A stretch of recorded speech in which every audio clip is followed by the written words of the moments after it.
તો આ તરફ વડોદરા કોર્પોરેશનની ઘોર બેદરકારી સામે આવી। એમએસ યુનિવર્સિટીના ગેટ સામે માર્ગ પર ડ્રેનેજ ખુલ્લી જોવા મળી।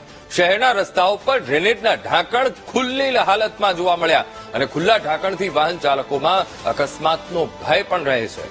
સ્થાનિકો વડોદરા મહાપાલિકા સામે સ્થાનિકોમાં રોષનો માહોલ છે। વારંવાર રજૂઆત કરવામાં આવે છે, તે છતાં પણ કોઈ પણ જાતની કાર્યવાહી નથી કરવામાં આવી રહી।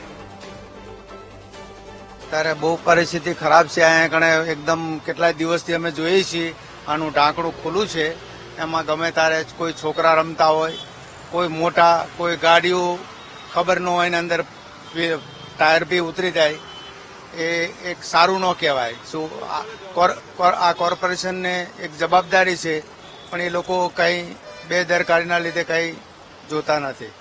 જે આપણે ગઈકાલે આપણે સુરતની અંદર એક આપણે ઘટના બની, જેની અંદર આપણે ગટરની અંદર એક આપણે નાનું બાળક પડી ગયું।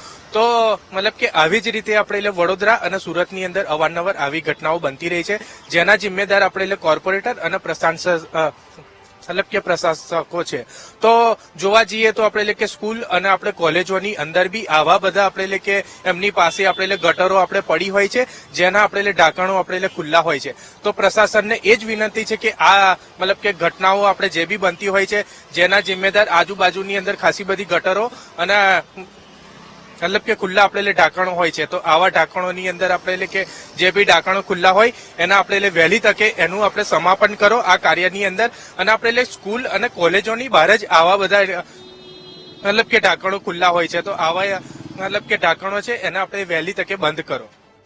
મારો પ્રશ્ન પ્રશાસનને છે કે આ ગટરના જે ઢાંકણો ખુલ્લા રહેલા છે ત્યાં ક્યારે બંધ કરાવશો, અને એમાં કોઈ વિદ્યાર્થી પડશે એનો શું તમે લોકો વેઇટ કરી રહ્યા છો?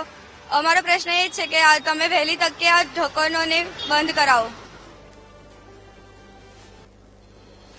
તો આજ મુદ્દે સંવાદદાતા પ્રજેશ ફોનલાઈન પર જોડાઈ ગયા છે। પ્રજેશ, હજુ તો સુરતની ઘટના એ ભૂલાઈ નથી, ત્યાં વડોદરા મહાનગરપાલિકા તંત્રની ઘોર બેદરકારી સામે આવી છે। એમએસ યુનિવર્સિટીની સામે જ ડ્રેનેજનું ઢાંકણું ખુલ્લું છે। શું સુરત જેવી ઘટના બને તેની રાહ જોઈ રહ્યું છે વડોદરાનું સ્થાનિક તંત્ર? જણાવી દઈશ કે વીટીવી ન્યૂઝના રિયાલિટી ચેકમાં જોવામાં આવ્યું કે એમએસ યુનિવર્સિટી બહાર જ જ્યાં બાળકો વિદ્યાર્થીઓ ભણી રહ્યા છે ત્યાં જ ડ્રેનેજનું ઢાંકણું ખુલ્લું છે।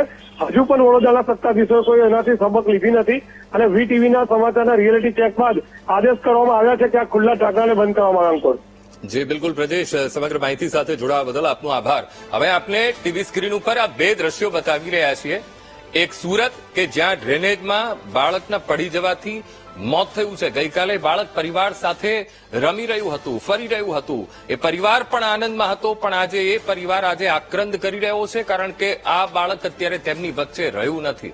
ભૂલ કોની એ સવાલ અહીંયા થઈ રહ્યો છે, કારણ કે ડ્રેનેજનું ઢાંકણું ખુલ્લું હતું અને એ ડ્રેનેજમાં એ બાળક અંદર પડી ગયું અને જેને કારણે મોતને ભેટ્યું છે। એવું પણ કહેવાય છે કે 7 થી 8 ફૂટ પાણી એ ડ્રેનેજમાં ભરાયેલું જ હતું। અને બીજા અમે આપને દ્રશ્યો બતાવી રહ્યા છીએ, વડોદરાના દ્રશ્યો છે।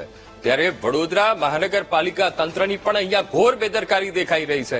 એમએસ યુનિવર્સિટીનો મુખ્ય ગેટ અને મુખ્ય ગેટની સામે જ આ ડ્રેનેજનું ઢાંકણું ત્યાં પણ ખુલ્લું જોવા મળી રહ્યું છે। અકસ્માત કોઈ થયો, કોઈ અંદર પડી ગયું, ત્યારે જવાબદારી કોણ લેશે, એ સવાલ અહીંયા થઈ રહ્યો છે।